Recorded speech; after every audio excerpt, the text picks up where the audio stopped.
एक औरत मेरे लेफ्ट, एक औरत मेरे राइट और तीसरी औरत मेरे ऊपर बैठी हुई थी। मेरे साथ ऐसा लगता कि कोई मेरे साथ कुछ गलत काम कर रहा है। जैसे ही गुरुजी ने बताया मम्मी को भी इसने ऐसी ऐसी हरकत करी है, तो मम्मी ने मेरे को 6 चांटे मार दिए गुरुजी के सामने। उसके बाद गुरुजी ने एक मंत्र पढ़ के गुड़िया दी और पापा उसको गाड़ के आ गए। हाय, मेरा नाम अभिनव है। मैं उत्तर प्रदेश लखनऊ का रहने वाला हूँ।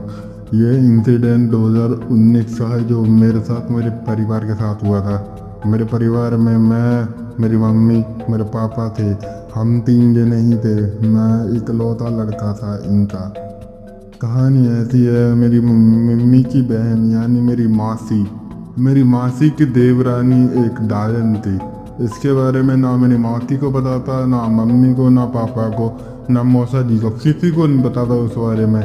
वो काली क्रिया करती थी। एक्चुअली में वो सबसे अलग रहती थी।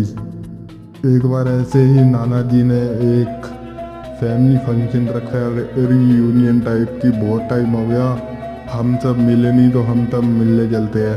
मैं, पापा, मम्मी, मौसा, मासी, हम सब नाना जी के घर पहुंच गए। और मासी के साथ उनकी देवरानी और उनके देवर भी आ गए।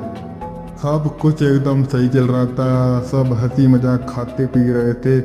मैं और मेरे कज़न भाई बहन आसपास भाग रहे थे, क्योंकि उस टाइम मेरी उम्र 15 साल थी।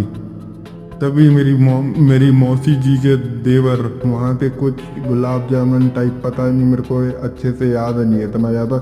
कुछ तो वो लेके जा रहे थे खाने का, और मैं तभी आया भाग के और उनसे टकरा गया। तो उन्होंने मेरे को धक्का दे दिया, मैं गिरा। ये चीज़ मेरे मम्मी पापा ने देखी। मेरे पापा मम्मी आए, थोड़ा आर्ग्यूमेंट करने लगे कि बच्चा है, तुमने धक्का कैसे मारा, ये है वो है। मेरे पापा ने उनकी औकात पे लेके बहुत कुछ बोल दिया था जो पापा को नहीं बोलना चाहिए था।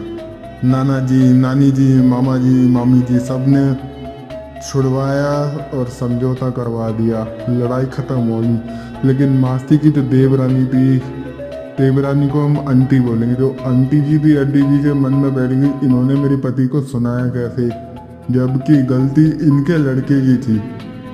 वो उसी टाइम वहाँ से निकल गए अपनी कार में। आंटी और अंकल, सब कुछ एकदम ठीक चल रहा था। मासी ने सब कुछ नॉर्मल किया, हर चीज़ नॉर्मल हो गई। बट आंटी के मन में कहीं ना कहीं रह गया कि इन्होंने बहुत गलत किया। उसके 10 दिन बाद, ये तब आर्ग्यूमेंट होने के 10 दिन बाद, मैं स्कूल पे वापस आ रहा था। मैंने देखा बीच सड़क पे सिंदूर, नींबू, कुछ पैसे रखे हुए हैं। मैंने देखा आसपास कोई नहीं था। मैंने वो पैसे उठा लिए और अपनी जेब में रख लिए, क्योंकि उस टाइम मैं 15 साल का था। उस टाइम वही था, खाने पीने ही रहे, ये भी खाने वो भी खाने। उस टाइम मैं बहुत ज़्यादा मोटा भी हुआ करता था। मैंने वो पैसे उठाए और पास ही के रेस्टोरेंट में जाके एक पनीर ब्रेड खरीद के खा लिया। अभी तक कुछ नहीं होता, सब एकदम ठीक था। एक हफ्ते में वो 1000 रुपये थे, 1000 रुपये मैंने एक हफ्ते में उड़ा दिए, खर्च कर दिए। बट एक हफ्ते बाद मैं सो रहा था, मेरे को लगा कि मम्मी आई है। जैसे ही मैं उठा तो आसपास कोई नहीं था, मैं फिर से सो गया। उसके 2 घंटे बाद मैंने देखा एक औरत मेरे राइट साइड में मेरे को देख के हंस रही है। तो दूसरी औरत लेफ्ट साइड में एक गुड़िया बनाई हुई है, उसकी गर्दन मरोड़ रही है।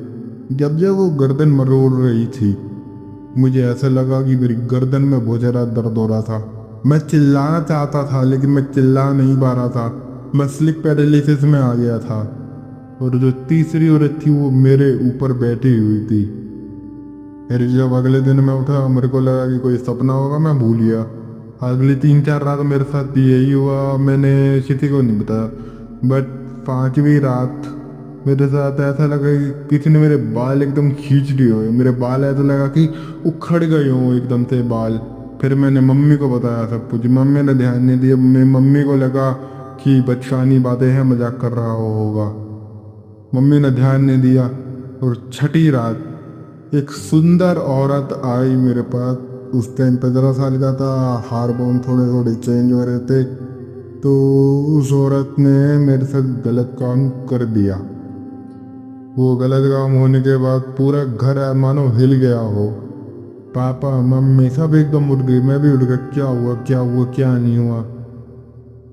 फिर अगले दिन मम्मी पापा की तबीयत थोड़ी खराब थी, वो डॉक्टर के पास गए, उन्होंने इलाज कराया और फिर वापस आ गया। वो उसी रात को मम्मी ने जो खाना बनाया था वो बनाने के 5 मिनट के अंदर अंदर सारा खराब हो गया। मम्मी शौक थी, मम्मी को लगा हो गया होगा, मम्मी ने फिर खाना बनाया, फिर से खराब हो गया। मम्मी ने पापा को बताया, पापा ने फिर बताया मेरे को भी। जब से अभी ना बता रहा है, मेरे को भी ऐसा लगता है कि कोई औरत है जो वहाँ लेफ्ट साइड से मेरे को घूर रही है, और कोई ऐसा लगता है कोई मेरे पैर खींच रहा है। मम्मी ने बताया हाँ, मुझे भी पिछले 3 दिन से ऐसा लगा कि कोई मेरी चादर खींच ही देता है। मेरे को लगता था आप हो, लेकिन आपने बोल रहे हो तो आप नहीं हो सकते। पापा ने मुझे बुलाया, मैंने सब कुछ बता दिया, बट वो गलत हरकत वाली बात मैंने नहीं बताई पापा को। फिर पापा ने किसी कॉन्टेक्ट निकाले, बहुत सारे पापा ने आगे फ़ोन किया, एक बाबा का नंबर मिला। हम बाबा के पास गए, बाबा ने बताया कि जो मोती जी की जो देवरानी है वो एक डायन है, उसने आपके ऊपर मचानी क्रिया किया है। बट टेंशन मत लो, ये मेरे गुरुजी हैं, यहाँ आपको मिलेंगे। उनके गुरुजी उत्तराखंड में रहते थे। उत्तराखंड में किस जगह रहते थे ये मैं नहीं बता सकता, क्योंकि मेरे को मना किया गया है। उत्तराखंड में गए, वहाँ पे गुरुजी ने बोला आ गए तुम। गुरुजी ने अब मेरे को देख के ऐसा बोला, क्यों कर दिया तूने वो गलत काम। मम्मी ने बोला क्या गलत काम, गुरुजी ने बता दिया। मेरी मम्मी ने मेरे को 6 चाटे मार दिए नौने तो, कि क्या कर दिया, कम्बा की है वो है। गुरुजी बोले अब जो हो गया तो हो गया, अब कुछ नहीं कर सकते हम, या तो ये लड़का जाएगा या तो इससे पापा जाएंगे। बट गुरुजी ने बोला कोई बात नहीं, मैं सब कुछ ठीक कर दूंगा। गुरुजी ने हम तीनों की एक डॉल बनाई हाथे की, और एक और चौथी डॉल बनाई, वो थोड़ी बड़ी थी। वो एक औरत की थी, डायन की। वो डायन की गुड़िया बनाए के बाद मंत्र वंत्र मारे, और नींबू निचोड़ा पूरा कटा हुआ नींबू उसके सामने रख दिया। साबुत नींबू के अंदर लौंग डाल के उसके सामने रख दिया, और पापा को बोला यहाँ से 25 किलोमीटर दूर इसको कहीं गाड़ के आ जाओ, वहाँ एक जंगल है। पापा गए उनके शिष्यों के साथ, वहाँ को गाड़ा। पापा वापस आए, गुरुजी ने बोला एक हवन होगा। फिर हमारे घर में एक हवन हुआ।